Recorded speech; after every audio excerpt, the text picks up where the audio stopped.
back to the Beginning Bodybuilding series. In this video, we're going to talk about how much weight to use. Now, this video is for beginners only. If you're intermediate or advanced, you're going to be bored, so don't watch it. There's a lot of confusing information about how much weight to use, and that's because it really depends on so many factors. We're going to simplify it in this video. First of all, you're a beginner. You've been lifting less than 6 months. The first month you're lifting, you're going to use really light weights. It's going to almost feel like you're just lifting air. And the reason is you're just getting used to the motion in the first month, and you're slowly getting your tendons and joints used to the weight. So the first month, use super light weights and don't tax yourself. Now, months 2 through 6, that's where it gets a little more complicated. So the basic premise is that you're going to try to choose a weight that lets you do between 8 and 16 reps. If you can't do at least 8 reps, then you are using too much weight. And if you can do more than 16 reps, you're not using enough weight. 998, 999, 1,000. Whew. Okay, as I just said, more reps is not better. The target is 8 to 16 repetitions. If you can do 1,000 or even 20, then you need to use more weight. Now let's look at the next way you can tell when you're not using enough weight. 15, 60. Phew! I'm done. Ah! What was wrong with that? I just arbitrarily stopped when I got to 16 because that's the number of reps I said to do. That's not how you're going to gain strength and muscle. To gain strength and muscle, you have to lift to failure. What that means is you lift until you can't possibly do another rep. How do you know? Put it this way, if someone said, I'll give you $100 if you can do one more rep at the end of your set, could you do it? If the answer is yes, then you did not lift to failure. So, remember, you need to give it 100% effort and choose a weight so that when you're forcing that last rep and barely able to do it, that last rep is somewhere between number 8 and number 16. Now let's look at one last way you can tell if you're not lifting enough weight. Got to go to the grocery store. Oh, and I have to do my laundry too. Oh, where is my phone? I need to send a text message.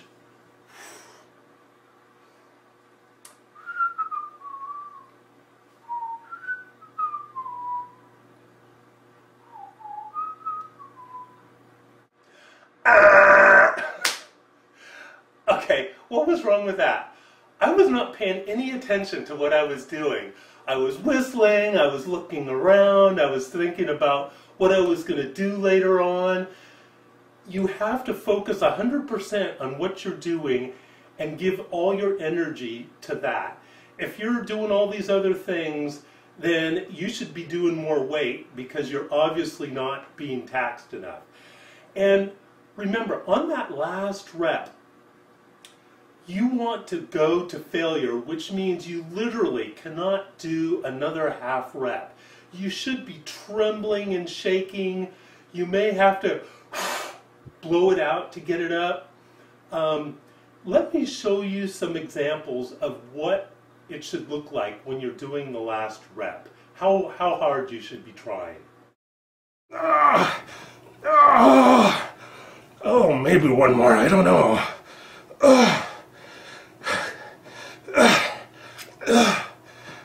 Dispersal. Okay, that last one I couldn't do a full rep. Okay, did you notice? Trembling, shaking, getting that last rep. Sometimes you're not going to be able to finish that last rep. That's okay.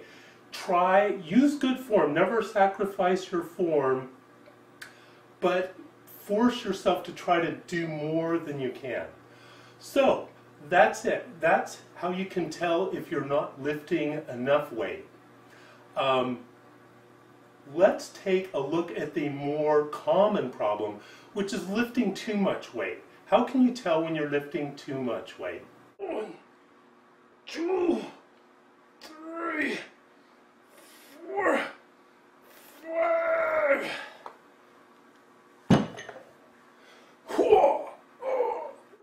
Ah! Don't be a doofus. If you can't do 8 reps, you're using way too much weight. And that was way too much weight. 1, 2, 3, 4, 5, 6, 7, 9, 10, 11, 12, 13, 14, 15, 16. Oh, how embarrassing. I hate it when I see people do that. I don't know what they think they're doing or what they think they're exercising, but that's not doing squat. What was wrong with that? It was just this little motion. What's that doing? Nothing. To get your muscles stronger and to build mass, you need to use the proper range of motion.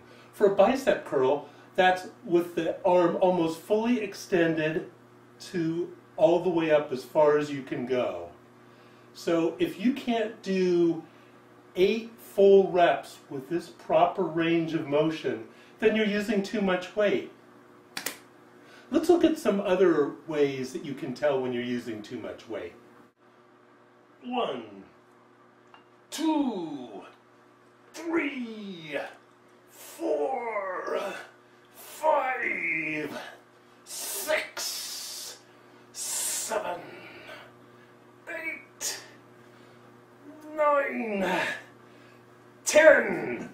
Whoa! What the heck was that? Swinging is a no-no. If you're swinging the weight, you are using way too much. I have no idea what that was exercising. It was some lats, some legs, some shoulders. It was everything except bicep, which is what we're trying to exercise. So that is a sure sign that you're using way too much weight. If you have to use body momentum and swinging to move the weight, you are using way too much. Let's look at another way you can tell when you're using too much weight. 1, 2, 3, 4, 5, 6, 7, 8, 9, 10, 11, 12. Oh! What was that? I'm always amused when I see people do that. What is that working out? Are they doing legs? Are they doing arms? I don't know. They don't know either, but they think they're really studly doing this really heavy weight when they're working out quads instead of biceps. So if you have to use your leg or any bouncing motions, you are using way too much weight and you need to use less. The proper way to do exercise is so that only the body part that you're exercising is moving. If there's other motions going on, then you are using way too much weight. This will come up in the last way you can tell when you're using weights. But you can solve all these problems with this one easy method. Use 2 seconds up and 2 seconds down. If you use form that slow and controlled, then you cannot do anything wrong, basically. I suppose you could get creative. But 1 1,000, 2 1,000, 1 1,000, 2 1,000. That's slow. If you cannot do at least 8 reps with that slow controlled motion, then you're using too much weight. Okay, enough of this. One last way to tell when you're using too much weight. This one's kind of fun. I call this the human spring. You see this a lot. I'm not sure I'm going to be able to do it well, but what people do, they kind of go You can store motion in the body by letting it wind up as a swing, and then that pops the weight back up. Now, you know, that's great if you're trying to work out your core and your shoulders, but you can easily get injured doing that stuff. So, slow, controlled motion. If you can't do 8 reps with 2 seconds up, 2 seconds down, you're using too much weight. Okay, we have time for one email from a reader. Here it is. I'm 14 and squat 315 pounds. Is that good? Signed, Billy. Okay, pop quiz. Why did I just scream into the pillow? Is it A, because 14-year-olds should not be squatting? Is it B, because Billy is a wimp and should be squatting at least 405? C, all that matters is that it's the right weight to do 8 to 16 reps with good form and 100% effort. The actual weight is irrelevant. Or choice D. What matters is that you get a little stronger each month, not the actual weight you are lifting. Okay. The answer is, little drum roll please, trick question, A, C, and D. All that matters is that you're making progress each month, lifting a little more weight or doing a few more reps, and that you're giving it 100% effort, that you're going to failure, and that you're doing 8 to 16 reps. How much weight you actually use does not matter. I don't care if your best friend does 5 times as much weight as you. Do what you can control and what works for you. If you use more than that or less than that, you're either going to get injured or you're not going to get results. So, that's it. That's how to decide how much weight you use. Sorry for the long video.